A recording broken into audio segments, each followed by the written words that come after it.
मैं जब ऊपर से नीचे आया पैड पहन के, तो हेलमेट के अंदर मैं ग्लव्स रख के आता हूँ हमेशा नीचे।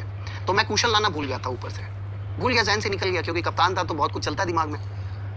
अब जब आउट हुआ बंदा, अब मुझे जाना है, तो जैसे ही मैं ग्लव्स निकाल के हेलमेट पहना तो हेलमेट लूज हो रही थी, ऑब्वियस ही बात है, क्योंकि कुशन निकला हुआ था।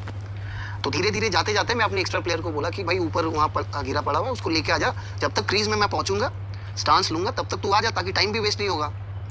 अब इन भाई साहब को लगा कि मैं जानबूझ के टाइम वेस्ट कर रहा हूँ। हाँ, 40 मिनट की मैच बची हुई है, इतना साल खेलने के बाद मैं ये सब करूंगा, तो इनको लगा कि टाइम वेस्ट करने के लिए आया हूँ ये टैक्टिक्स लेके। अब जैसे ही लेग गार्ड लिया, अपना गार्ड ले रहा था, स्लिप में थे वो, स्लिप से उसके मुंह से शुरू हो गया क्या गाली देना।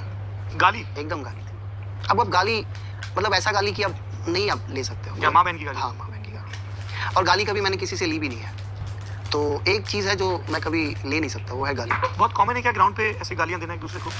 इस तरह की गालियाँ नहीं, इस तरह की गालियाँ नहीं।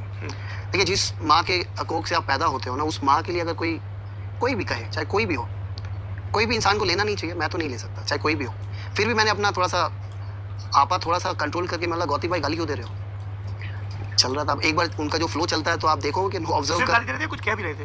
गाली उस टाइम गाली ही दे रहा था। हाँ, बहुत तरह का गाली उसने दिया। उसके बाद फिर ओवर हो गया, फिर उस ओवर में ही आप अगर पिक्चर देखोगे, इंटरनेट में है शायद, तो आ गया था पूरे मुंह के सामने मेरा। अब ऐसा चल गया, आपा खो गया हूँ मैं, गाली दे दिया उसने। तो फिर उसने गाली देते देते बोला, तू शाम को मिल, मैं तुझे मारता हूँ। मैं बोला, शाम को क्यों, अभी मार लो, आ जाओ, हो जाए। तो फिर थोड़ी ना हाथ उठा सकता है वो, है बड़े वो, ठीक है भैया, मैं भी तगड़ा था उस time. How common is this sir? हम लोग तो कभी वहाँ होते नहीं, आप हैं। हाँ। कि ऐसे धमकी कि तू बाहर मिल, मैं तेरे को। हाँ, और दिल्ली में ही मैच था, तो मैं बाहर क्यों मिलता हूँ, अभी कर ले जो करना है। मतलब ये आपके जीवन का इकलौता ऐसा इंसिडेंट है या और भी कभी किसी प्लेयर ने ऐसे आपको थ्रेट किया है? कोई प्लेयर ने नहीं किया किसी ने, ये पहला इंसिडेंट था। और फिरोशा कोटला में आप जानते हो, ग्राउंड के सर्कल के मतलब बाउंड्री लाइन के पास ही वो टेंट बिछा देते हैं न्यूज़ मीडिया वाले लोग के लिए। तो ईच एंड एवरी शब्द जो भी उसके जुबान से निकली थी ना, सब सुना है उन लोगों ने। तो उसके बाद फिर वही फिर शाम कैसे हुआ? यहाँ तो वसीम अकरम नहीं थे। नहीं, यहाँ अंपायर आ गया ना, तो बीच में अंपायर आ गया, मैच रेफरी थे, तो अंपायर जैसे ही आया, अंपायर को धक्का मार के उसने साइड कर दिया। अब वो भी रिकॉर्ड हुआ, क्योंकि थर्ड अंपायर का सिस्टम भी रहता है, कैमरा सेट रहता है, तो वो भी आया था वीडियो में। उसके बाद ओवर हो गया, मैं नॉन स्ट्राइकर में हूँ, वो जानबूझ के मिड ऑफ में आ गया। मिड ऑफ में आने के बाद फिर से वो वहाँ से चिल्ला के गाली गलौज करना। फिर अंपायर रोकते नहीं है कि सामने दिख रहा है कि प्लेयर गाली बक रहा है? अंपायर रोकेगा उसको? वो बड़े कद का प्लेयर है ना, नाम किया हुआ प्लेयर है, देश के लिए खेला है। अब अंपायर जो आते हैं वो थोड़े डर समय रहते हैं ना, कि कहाँ पावर यूज़ करके उसको बैठा दे, तो कहाँ कितना इन्वॉल्व होंगे।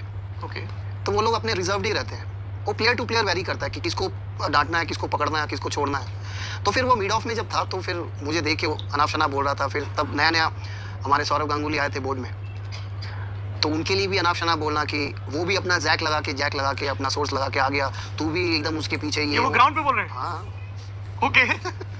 तू भी ये सब करके तू भी पहुंच गया वहाँ, ये वो हैन तैन, मतलब जिस नॉर्मल वे में मैं अभी बोल रहा हूँ ना, आप समझ लीजिए, इसका विपरीत कर दीजिए आप, वैसे टोन में वो बोल। तो वहाँ से वो सब आपने बताया सौरव गांगुली को? बताया। क्या बोले वो? ठीक है दादा जैसे बोलते हैं, ठीक है, देखता हूँ। मेरा काम था बोल देना कि भाई ऐसा ऐसा उन्होंने उसने बोला। Does he have anger issues? हाँ, दिखता तो है।